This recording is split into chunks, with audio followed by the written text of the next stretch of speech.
আমার কথা হচ্ছে অপু বিশ্বাস যদি ঢালিউডের কুইন সত্যি সত্যি হতো তাহলে অপু বিশ্বাসের সিনেমা ঈদের মুক্তিপ্রাপ্ত সিনেমার লিস্ট থেকে বের হয়ে গেল কেন, পালিয়ে গেল কেন?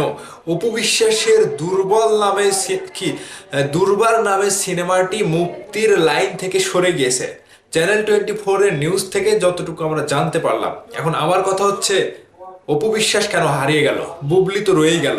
বুবলির পিনিক সিনেমা আসছে, প্রেসার কুকার সিনেমা আসছে, বুবলির কাছে জাস্ট উড়ে গেল অপু বিশ্বাস।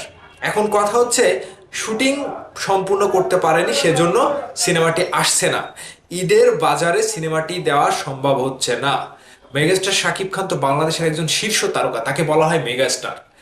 তাহলে তার অবশ্যই গুণাগুণ রয়েছে, দর্শকের কাছে তার একটা চাহিদা রয়েছে, দর্শক তাকে পাগলের মতো চায়। ঠিক সেই জায়গা থেকে অপু বিশ্বাসকে যদি ঢালিউডের কুইন বলা হয় তাহলে অপু বিশ্বাসের কি থাকলো যে সেই সিনেমাটি দর্শকরা নেবে, কিংবা সেই সিনেমাটি যে কোনোভাবে কষ্ট করে বানিয়ে দিতে পারলে দর্শকরা ব্যবসা সফল একটা সিনেমা দিবে? সেটাই তো শাকিব খানের সিনেমার বেলাতে সেটা হয়, কিন্তু সেই জায়গায় তো অপু বিশ্বাস জিরো। অপু বিশ্বাসের তো দর্শকের কাছে সেই জায়গাটাই নাই। যদি থাকতো পরিচালক ওই যে শুটিং এর যে তালবাহানা, কিংবা শুটিং হচ্ছে না, কিংবা শুটিং কমপ্লিট করতে পারেনি, এই তালবাহানাটা করতো না, যে কোনো ভাবে শুটিং কমপ্লিট করে মুক্তি দিয়ে দিত।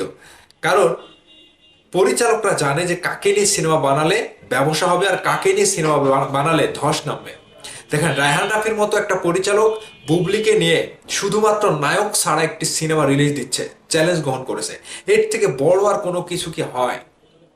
যেই সিনেমাতে নায়কই নাই, শুধু নায়িকা কেন্দ্রিক, বুবলি একাই সেই সিনেমা মুক্তি দিতে যাচ্ছে এবারের ঈদে। রায়হান রাফি বুবলিকে নিয়ে বিশাল চ্যালেঞ্জ।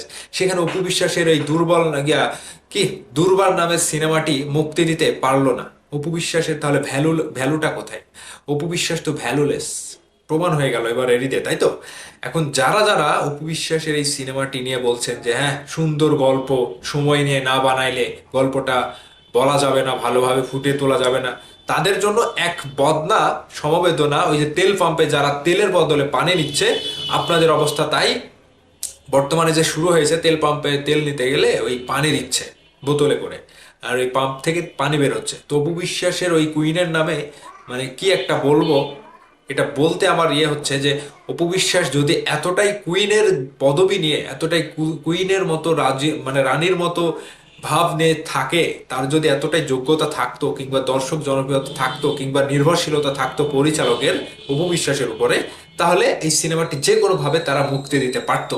যেহেতু ঈদে এই শুধু দুর্বল অপু বিশ্বাস তো একজন কুইন, তার সিনেমা আসলে দর্শক দেখবে, এটা স্বাভাবিক। কিন্তু দেখেন অপু বিশ্বাসের থেকেও ছোট ছোট অভিনয় শিল্পীর, অভিনেতার, অভিনেত্রীর বড় বড় সিনেমা আসছে, বড় বড়, তারা কিন্তু দর্শকের কাছে এতটা জনপ্রিয়তা তাদের নাই, তারপরেও তারা সিনেমা মুক্তি দিচ্ছে কেন? অপু বিশ্বাস শুধু গলা ফাটিয়ে আমি কুইন, আমি শোরুম উদ্বোধন করতে জানি, আমি ফিতা কাটতে জানি, ওই নায়িকার সিনেমা কি মানুষ দেখবে? ওই নায়িকার সিনেমা কি দর্শক দেখবে টাকা খরচ করে? আপনাকে ফিতা কাটতে গেলে দেখতে পাচ্ছে, তাহলে আপনাকে কে দেখবে বলেন? কথা তো রাইট নাকি? তো অপু বিশ্বাস যে বুবলির কাছে পাত্তাই পেল না, অপু বিশ্বাস যে পালিয়ে গেল বুবলির কাছে, বুবলির ভয়ে, এটা কিন্তু প্রমাণ হয়ে গেল। এখন মুখে বড় বড় যতই কথা বলেন লাভ নাই, বুঝছেন? লাভ নাই।